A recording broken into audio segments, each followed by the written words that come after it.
YouTube channel. आज आम्ही चाललोय देवगडला पूर्ण फॅमिलीसह. तर मग चला तुम्हाला पण घेऊन जाऊ, देवगड दर्शन करून आणू.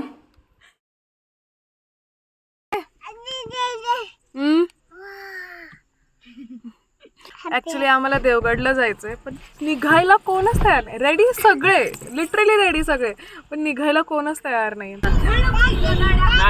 दाजी दाजी दाजी कर ना. अगं ती गोल हात पाय ना, गोल हात पाय ना. अँड फायनली आम्ही देवगडला पोचलो.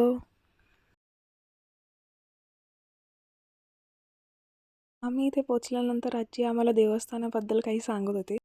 देवाचं एकच वैशिष्ट्य म्हणजे असं इथं काही पण असं आपल्या मनातली इच्छा पूर्ण होते, किंवा मग आजारी असलो, काही आजार असला तर तो बरा होतो. आपण दर पौर्णिमेला यायचं, म्हणजे असं दर पौर्णिमेला यायचं, आपल्या मनात काय असेल ते देवाला सांगायचं. मग देव ते बाबा हे आदिवासी समाजाचे होते, त्यांचे वडील आहे ना हे प्रवरा नदीत मासे पकडायचे. ते काय करायचे, ते वडिलांनी मासे धरलेले परत पाण्यात सोडून द्यायचे. ते ह्या देवाची सेवा करायचे ना.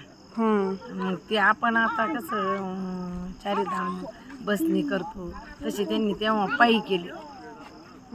तर आम्ही ॲक्च्युली लकी होतो. आमचं दर्शन पण खूप भारी झालं. आणि लकी का होतं, कारण की इथं बाबा आहे, त्यांचंसुद्धा आम्हाला दर्शन झालं. त्यांनीसुद्धा आम्हाला आशीर्वाद दिला.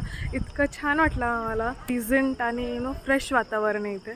खरंच खूप छान वाटतं आणि सगळ्यांनी खरंच यायला पाहिजे इथे. एवढं छान आहे देवस्थान हे.